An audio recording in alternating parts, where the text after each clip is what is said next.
다시 시작하는 한 주는 지난주와는 좀 달라야 됩니다. 우리의 신앙도 어제와는 분명 달라져 있기를 원합니다.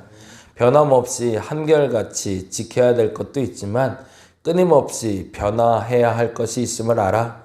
변화해야 될 것은 끊임없이 변화되게 하여 주시고 성장하고 성숙하게 하여 주옵소서. 그러나 지켜야 될 도리, 지켜야 될 것들은 반드시 지켜내는 우리가 되게 하여 주옵소서. 이제 한 주를 시작합니다. 오늘도 기쁨으로 시작하게 하시고 분명한 마음으로 시작되게 하여 주시며 그래서 성장하는 이번 한 주 되게 하여 주옵소서. 오늘은 실버속이 모이는 날입니다. 지역 어르신들과 남자 어르신들을 만나는 날인데 하나님 기쁨의 만남 되게 하시고 이 만남이 지속되고 확장돼 가게 하여 주시옵소서. 만남을 주께서 주장하여 주시옵소서. 감사합니다. 고마우신 예수님 이름으로 기도드렸습니다. 아멘, 아멘. 잠언 11장 말씀 봅니다. 2022년 5월 16일 날 봤던 말씀하고 동일한 말씀인데요. 다시 한번 반복해서 봅니다. 11장 24절에서 28절입니다.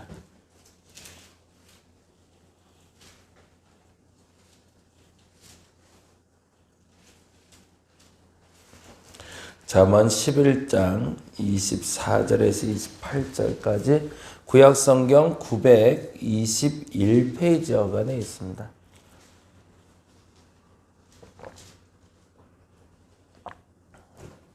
같이 한 목소리로 읽겠습니다.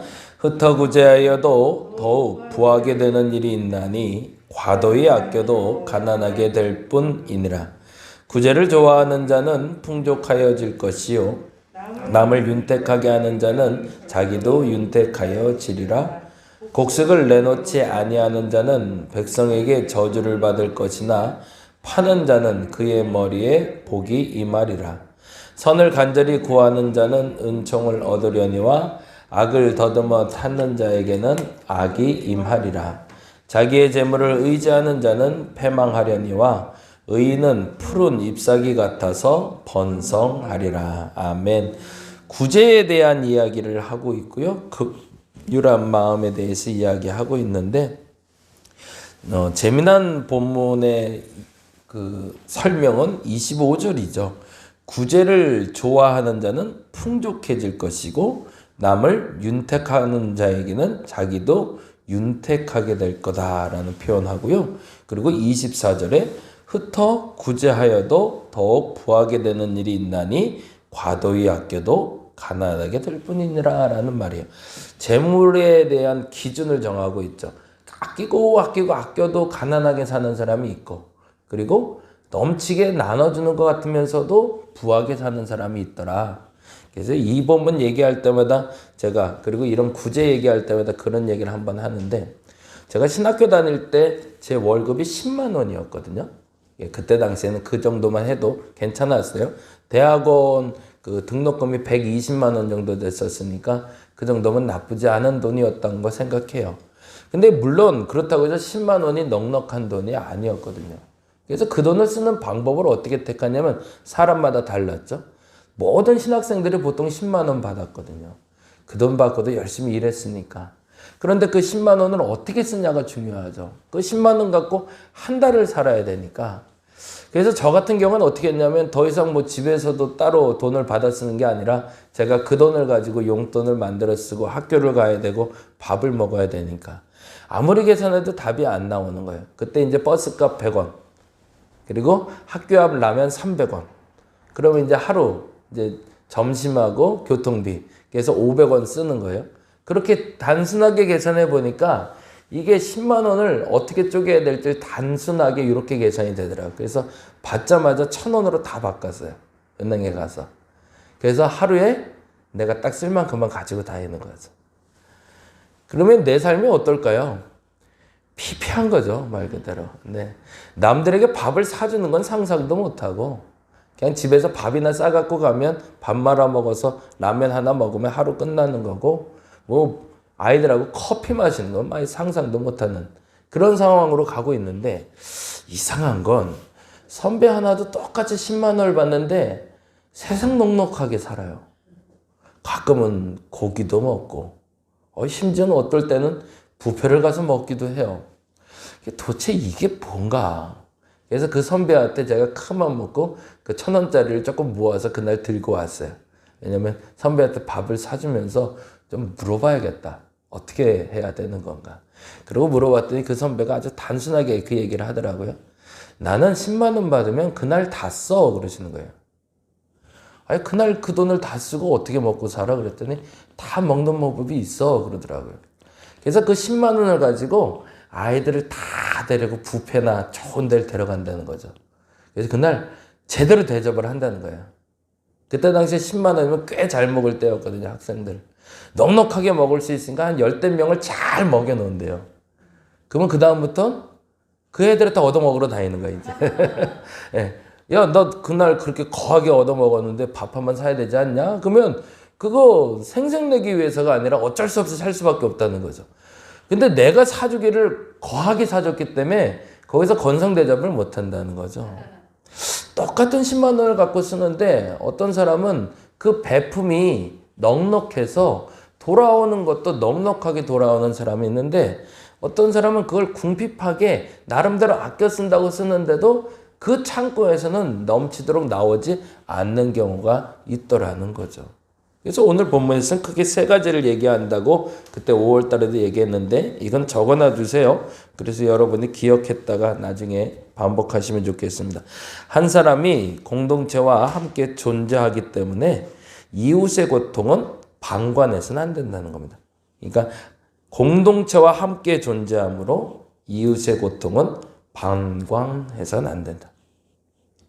누군가 아프다고 여겨지고 누군가 힘들다고 여겨지고 어렵다고 여겨지면 반드시 도울 수 있는 마음이 필요하다는 거죠. 왜? 우리는 같이 살고 있으니까.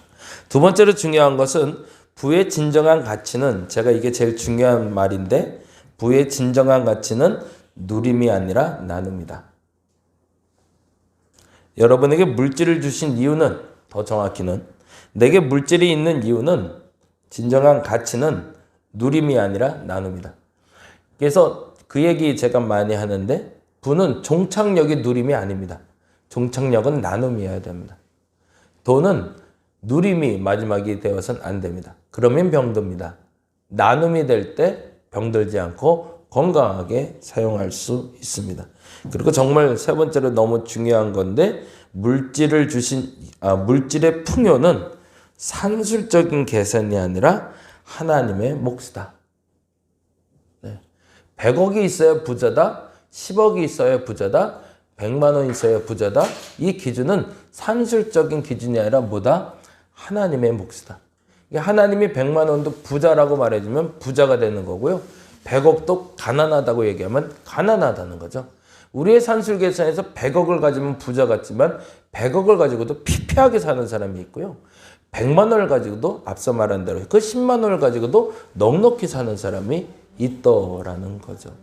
산술적인 계산을 여러분의 기준으로 하지 마시고 하나님이 주신 기준으로 할 수 있기를 간절히 바랍니다. 어저께 밤에 다시 한번 찾아오셨어요? 우리 그 경계성 장애인, 경계성 지능인이라는 표현 쓰는데 단어가 조금 어려워요. 그냥 이 표현이 훨씬 낫더라고요. 배움이 느린 아이들. 그 아이들을 위한 모임이 이제 수원에서는 모임이 종결됐대요. 그래서 12월에 이제 마무리가 되고 1월부터 새로운 처소를 지금 찾고 있는데 그래서 고민하며 찾아와서 어저께 대략적인 결론은 그렇게 냈습니다. 여러분 이제 이번 한 주 기도해 주세요. 그래서 당회 때 결정할 건데 토요일 날 11시부터 1시까지 3시간 정도를 그쪽에서 사용하는 조건으로 하고 그리고 시설, 뭐 청소, 그리고 쓰레기 정리까지 싹 다 거기서 해주는 게 원칙. 그리고 안전사고, 아이들이 다치거나 혹은 무슨 문제가 발생했을 때 그 손해배상이나 이런 거는 우리에게 청구하지 않고 대신 우리도 이 공간이 보험이 들어있기 때문에 그 보험의 혜택은 줄 수 있는 건 최대한 줄 수 있도록 하고 원칙적으로는 저희가 장소 제공만 하는 걸 원칙으로 하되 혹여 저희가 서브로 도와줄 수 있는 건 도와주는 걸로 원칙으로 하기로 일단은 얘기는 했어요. 그래서 만일에 그쪽 엄마들한테도 지금 먼저 얘기하고 수원에도 얘기해보고 그래서 다른 장소가 구해지면 거기서 할 건데 그렇지 않을 경우엔 우리가 허락해주면 1월 첫째 주부터 토요일 날 우리 교회에서 11시부터 1시까지 쓰는 걸로 했습니다. 기도하면서 여러분이 한번 마음에 받아주시면 좋겠는데 이것이 우리의 이 장소에 주시는 누림의 나중 과정인 나눔이 될 수 있다면 한번 여러분이 마음을 다잡고 허락해 주시면 진행해 보도록 하겠습니다. 그리고 또 하나 주일날 오후 2시에 교회 한 곳에서 왔어요. 저희 공간을 오후에 사용하고 싶다고. 그래서 그분들 얘기는 일단은 저희는 의견 전달한 게 3시 이후에 들어왔으면 좋겠다는 의견은 제시해 놨는데 2시 반부터 와서 준비를 하고 3시부터 예배 드린 건 어떻겠냐라고 얘기해서 역시 그것도 의논해보고 쓰겠다고 얘기는 해놓은 상태입니다. 역시 그것도 당회 때 결정을 할 거예요. 하나님은 우리 공간을 주셨을 때 우리 공간을 마지막은 누림이 아니라 나눔이어야 된다고 저는 믿습니다. 작은 교회이기 때문에 우리는 나눌 게 없어가 아니라 우리에게 주신 것이 있다면 반드시 나눌 건 있습니다. 그렇다면 어떻게까지 나누는 게 중요한가? 근데 중요한 것은 앞서 말씀드린 대로 24절입니다. 같이 한번 읽어볼게요. 흩어 구제하여도 더욱 부하게 되는 일이 있나니 과도히 아껴도 가난하게 될 뿐이라고. 우리 공간을 잘 쓰겠다고 아껴서 사용하는 것을 오히려 우리는 피폐해 줄 수 있습니다. 그런데 흩어 나누게 될 때 더 풍성해 줄 수 있다라는 거죠. 근데 여기에는 우리가 감당해야 될 피해도 있어요. 그것도 감안해야 되죠. 그것 때문에 우리도 조금 더 불편해질 수도 있고 어려워질 수도 있어요. 그것까지 감수하고 가는 겁니다. 그리고 만일에 주일날 저녁에 와서 하고 가면 깨끗이 정리한다 한다 할지라도 누군가는 와서 한 번 더 점검해 주고 가야 돼요. 그런 일들을 서로 돌아가면서 감당할 수 있도록 이게 돌아갈 수 있어야 진행이 되지 그렇지 않으면 진행할 수 없습니다. 이 부분에 대해서도 여러분이 잘 한번 기억하셔서 2023년입니다. 2023년 시작하기 전에 2가지의 나눔에 대한 기회를 주셨는데 이것이 기회인지 아직 우리가 준비되지 않았는데 하나님이 이런 일도 할 수 있다고 주시는 사인인지 잘 기억하셨다가 감당할 수 있다면 감당하게 해달라고 기도해 주시고 아직 미진하다면 우리가 이런 일을 감당할 수 있도록 준비되게 해달라고 기도하는 여러분 되어주시기를 바랍니다. 기도하겠습니다. 한 공동체가 존재하며 이웃의 고통을 방관하지 않는 것은 매우 중요한 일입니다. 그리고 무엇보다 내게 주신 가치는 누림의 종착역이 아니라 나눔임을 분명히 하는 교회 그리스도인 되게 하여 주시옵소서. 무엇보다도 물질의 풍요는 산술적인 가치가 아니라 만물의 주권자이신 주님의 목숨을 인정하고 내게 주신 자산들, 내게 주신 것들 잘 나눌 수 있는 우리가 되게 하여 주시옵소서. 오늘 그렇게 불을 취하고 나눌 수 있는 자들이 되기를 원합니다. 내가 가진 것도 그렇게 누리고 나누게 하여 주시옵소서. 감사합니다. 고마우신 예수님 이름으로 기도드렸습니다. 다 같이 기도하고 돌아가겠습니다.